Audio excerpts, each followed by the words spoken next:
옛날 옛적에 깊은 산 속에 가난한 홀 어머니와 오누이가 오손도손 살고 있었어요. 근데 이 어머니는 매일매일 같이 저 산 넘고 고개 넘어 마을에서 일을 해주면서 살고 생계를 이어가고 있었습니다.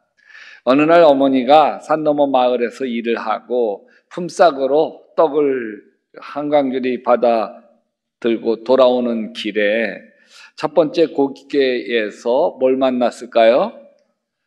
호랑이를 만나. 떡 하나 주면 안 잡아먹지. 떡 줬어요. 그리고 또 한 고개를 넘었더니 또 그 호랑이가 나타나서 떡 하나 주면 안 잡아먹지. 또 한 고개 넘었더니 또 떡 하나 주면 안 잡아먹지. 떡이 다 떨어져. 이거 어떻게 하지? 빨리 가야지. 또 눌러가는데 그 다음 고개를 넘자 또 호랑이가 떡 하나 주면 안 잡아먹지. 떡이 다 떨어졌어. 그러니까 팔 하나 주면 안 잡아먹지. 어떻게 살아야지. 그래서 팔 떼 주고서 그냥 또 한국에 넘으니까 또 팔 하나 또 주면 안 잡아먹지. 이쪽 팔도 떼줘. 그리고 또 한국에 넘으니까 뭐요? 또 나타나서 다리 한 짝 주면 안 잡아먹지. 결국 몸뚱아리까지 다 잡혀먹었다는 이야기예요. 우리도 이 세상 살아가면서 수많은 호랑이를 만나게 되죠. 암이라고 하는 호랑이를 만나기도 하고, 교통사고라는 호랑이를 만나기도 하고, 사업의 실패라는 호랑이를 만나기도 하고, 가정이 깨어지는 호랑이를 만나기도 합니다. 인생의 한 곱이 한 곱이 넘을 때마다 하나씩 내어주고, 또 하나 요구하면 또 하나 내어주고 또 다시 하나 요구하면 결국 통째로 다 내어주어도 끝나지 않는 인생의 고난들이 있죠. 인생 사는 게 쉬운가요? 대학 들어가기 너무 어렵잖아요. 또 대학 나와도 취업하기가 또 너무 어렵잖아요. 또 취업해도 또 시집장가 가는 게 그게 쉬운가요? 그리고 시집장가 가도 정말 행복하게 결혼 생활을 잘 유지하는 게 쉬운가요? 쉽지가 않습니다. 누구나 인생이란 다 산 넘어 산이에요. 오늘 말씀에서 이렇게 이야기합니다. 보아라, 내가 너희를 보내는 것이 마치 양을 누구? 이리떼 가운데 보내는 것과 같다. 얘들아, 내가 너희를 세상 가운데 보내는 것이 참 마음이 아프다. 사나운 호랑이나 늑대들이 이빨을 사납게 들이대며 으르렁거리는 곳에 어린 양 같은 너희를 보내니 마음이 참 힘들구나. 근데 왜 예수님은 양 같은 제자들을 늑대 소굴로 보내시는 걸까? 보내시려면 푸른 초장 쉴만한 물가로 보내셔야지 왜 사망의 음침한 골짜기로 인도하시는 걸까? 납득이 안 가요. 근데도 하나님은 양을 늑대, 이리떼 속으로 몰아넣고 계시는 거죠.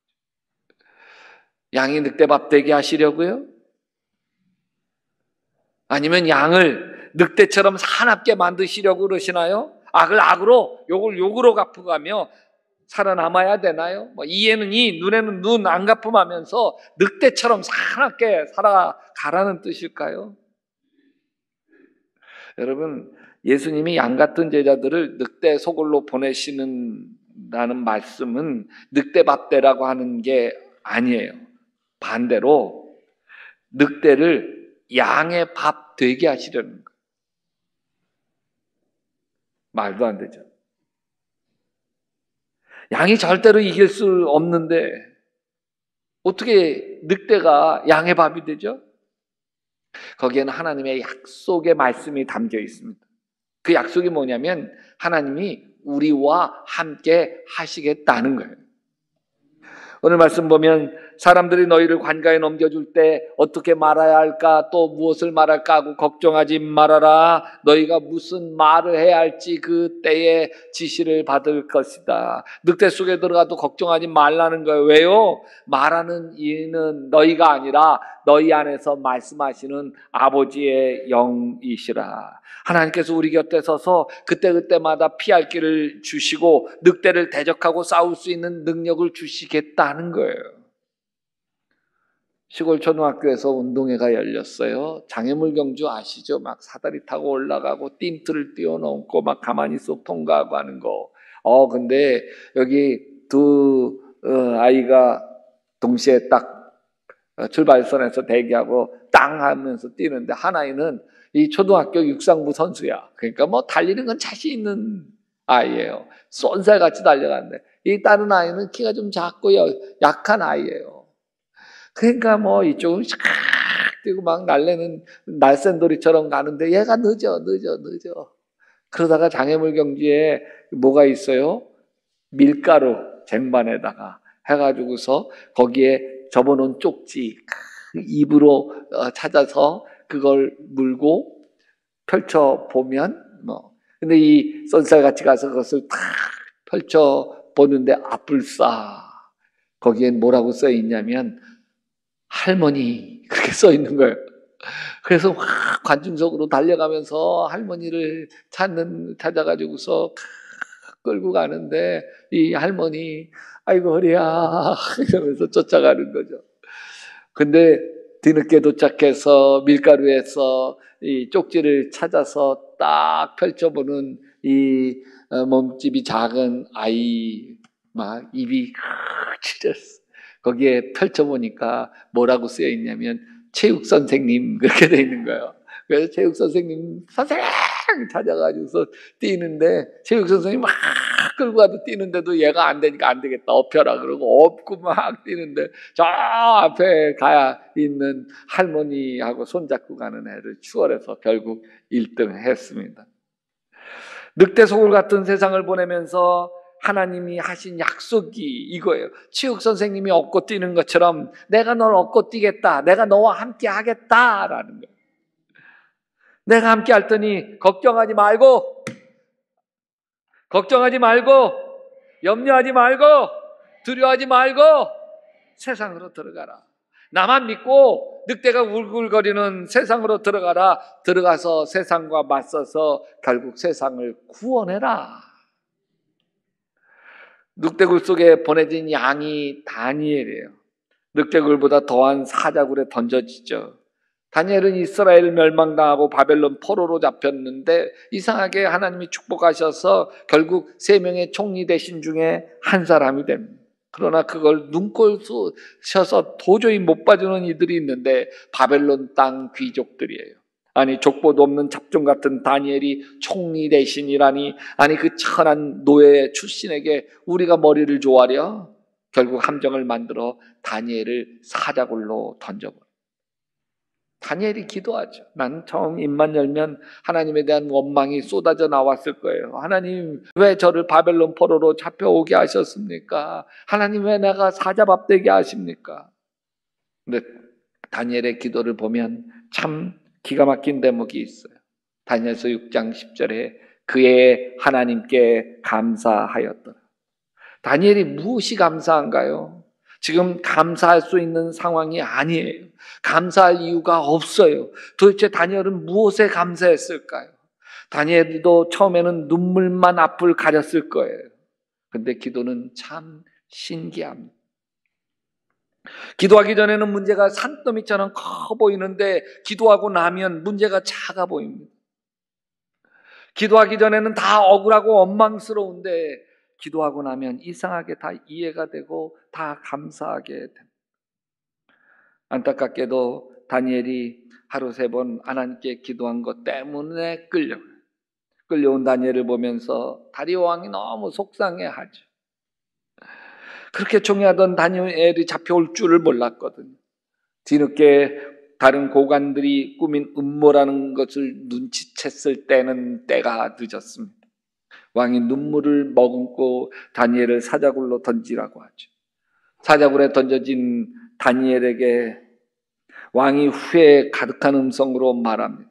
다니엘아, 내가 섬기는 하나님이 너를 구원해 주시기를 빈다.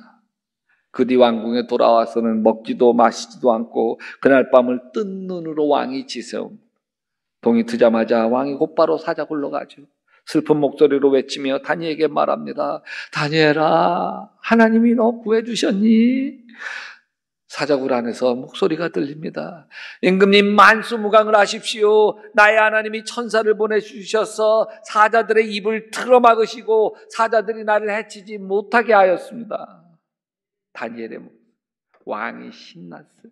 다니엘을 굴에서 끌어올리고 모함했던 신하들, 그 아내와 자식들까지 다 사자굴에 던져버리고, 그들이 굴바닥에 닿기도 전에 사자들이 확 달려들어 움켜 그 뼈까지 다 부러뜨려버려요. 결국 어린 양과 같은 다니엘이 늑대 같은 고관 대작들을 이긴 거예요.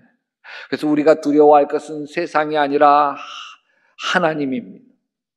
마태복음 10장 28절에도 몸은 죽여도 영혼은 능히 죽이지 못하는 자들을 두려워하지 말고 오직 몸과 영혼을 능히 지옥에 멸할 수 있는 이를 두려워하라. 하나님은 몸과 영혼을 능히 멸할 수 있는 분입니다.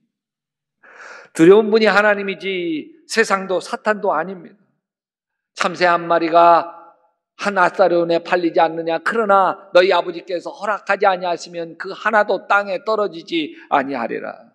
하나님이 지켜주신다. 절대로 망하지 않습니다.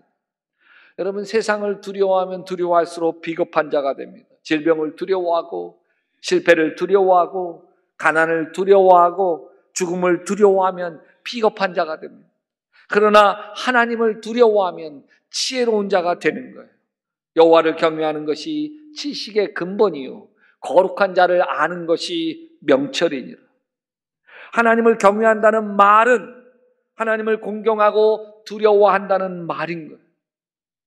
여러분, 하나님을 두려워할 줄 모르는 것이 어리석음의 근본입니다. 그런데 우리는 하나님이 무서운 줄 잘 모릅니다.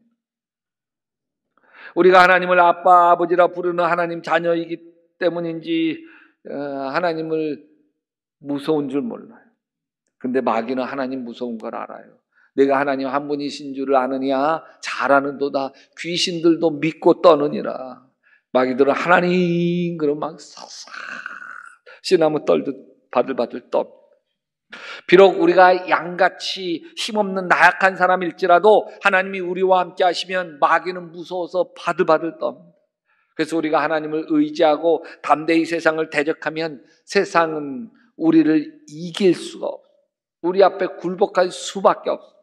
요한일서 5장 4절에서 무릇 하나님께로 난 자마다 세상을 이기느니라. 같이 읽을까요? 세상을 이기는 승리는 이것이니 우리의 믿음이니라. 뭐라고요? 믿음인 거예요. 하나님의 자녀인 우리는 세상을 이겨요. 늑대 소굴 같은 세상을 이깁니다. 고개를 넘을 때마다 떡 하나 주면 안 잡아 먹지. 그 호랑이를 이기는 거예요. 근데 문제는 믿음이에요. 그 믿음이 부족한 거예요. 세상을 이기는 승리가 믿음인데 믿음이 흔들리는 거예요. 사울왕과 이스라엘 군대는 평상시 하나님 믿어요. 분명해요. 막상 골리앗이 쳐들어오니까 하나님이 함께 하신다는 믿음 싹 없어지고 눈앞에 골리앗만 크게 보이는 거죠. 눈에 골리앗만 보이면 골리앗이 얼마나 무섭고 두려운지 모릅니다. 하나님이 보이지 않고 문제만 크게 보여요. 그런데 다윗은 하나님이 자기와 함께 하신다는 믿음이 아주 분명합니다. 하나님 때문에 골리앗이 아무리 크고 강해도 전혀 무섭지 않습니다. 얼마든지 골리앗을 거꾸로 때릴 수 있습니다. 다윗이 골리앗과 맞서 싸워 나가면서 너는 칼과 창과 단창으로 나에게 나가오니와 나는 만군의 여호와의 이름 곧 내가 모욕하는 이스라엘 군대의 하나님의 이름으로 내게 나아가노라. 결국 다윗은 골리앗을 거꾸로 때리고 이스라엘의 영웅이 됩니다. 그러던 다윗도 사울왕이 죽이려고 하자 광야로 도망을 갑니다. 언제 끝날지 모르는 기약 없는 광야의 고난이 시작되죠. 이때 다윗의 믿음이 흔들려요. 주님께서 나를 영원히 버리시는 것일까? 다시는 은혜를 베풀지 않으시는 것일까? 처음부터 흔들린 게 아니에요. 자기가 감당할 수 없는 고난이 밀려오고 그 고난의 끝이 보이지 않을 때 믿음이 흔들리는 거예요. 이 고난을 해결해 달라고 몇 년 동안을 매달려 기도했어도 변화가 없을 때 믿음이 흔들리는 거예요. 다윗은 시편 말씀에서 이렇게 한달라. 한결같은 그분의 사랑도 이제는 끊기는 것일까? 그분의 약속도 이제는 영원히 끝나버린 것일까? 하나님께서 은혜를 베푸시는 일을 잊으시는 것일까? 하나님이 더 이상 나를 사랑하지 아니하시는가 보다. 하나님이 더 이상 나에게 은혜를 베풀지 아니하시는가 보다. 마음에 깊은 회의가 밀려.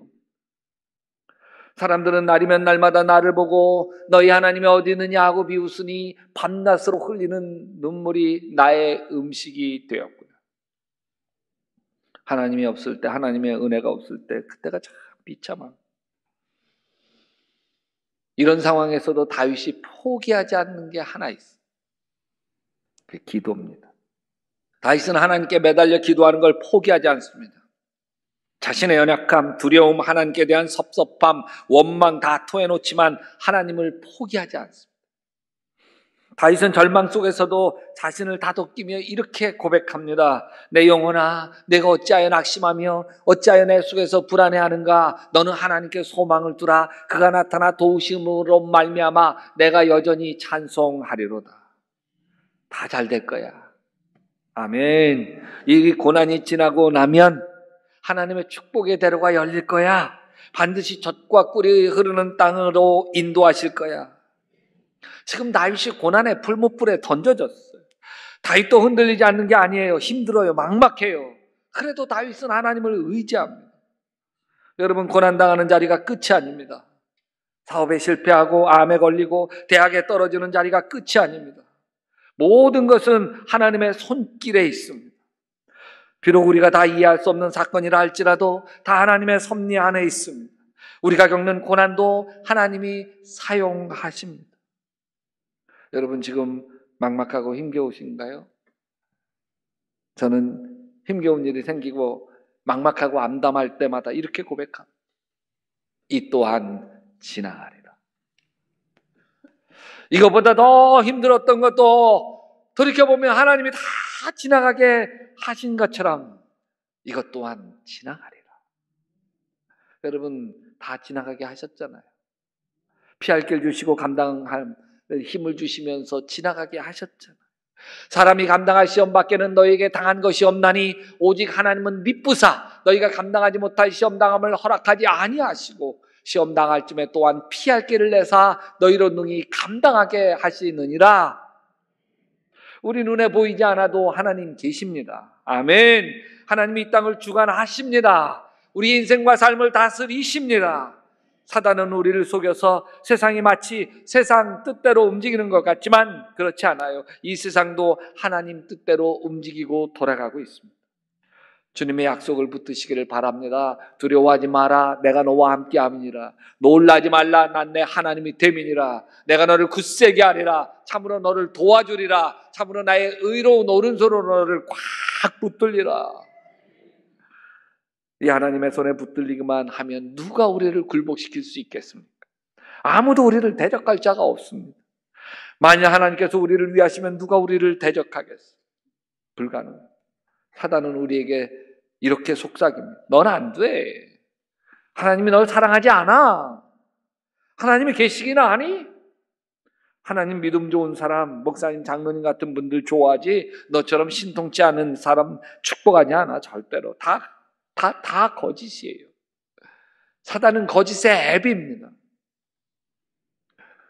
어떤 형제가 하나님을 건성건성 믿다가 하나님 진짜 나를 사랑하시는구나 깨닫게 되면서 막 믿음이 살아나기 시작해요. 그때 하나님이 자신에게 주신 말씀 중에 가장 감동적이었던 말씀이 하나님이 나를 있는 모습 그대로 사랑하신다는 말씀이에요. 자기 자신을 있는 모습 그대로 사랑하시는 하나님이 그렇게 좋았대. 허물도 많고 부족해도 나를 이 모습 그대로 하나님이 사랑하시는구나.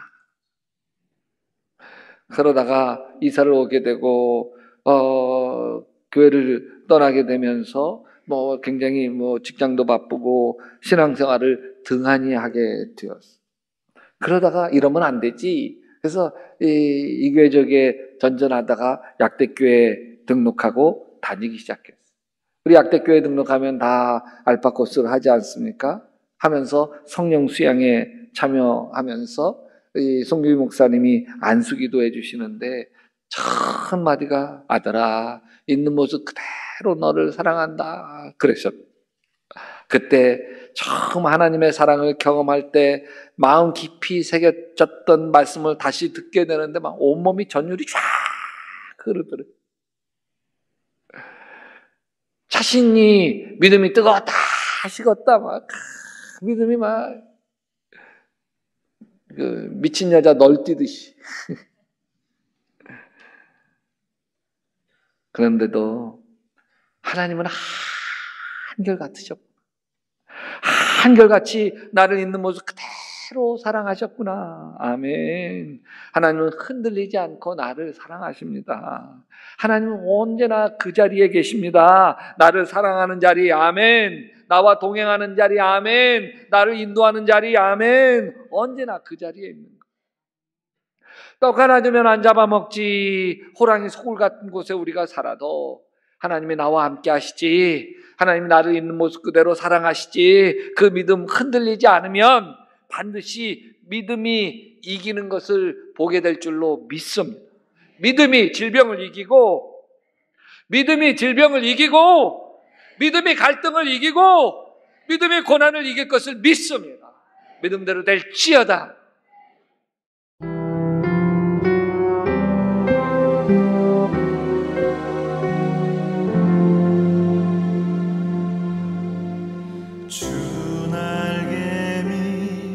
내가 편안히 쉬네.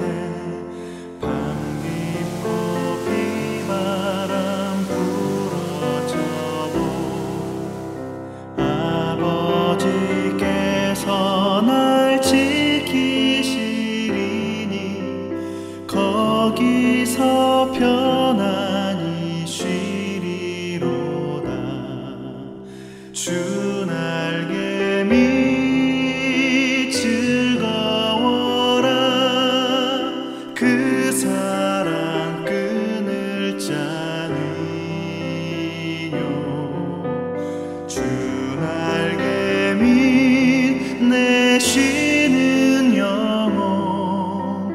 영원히 거기서 살리.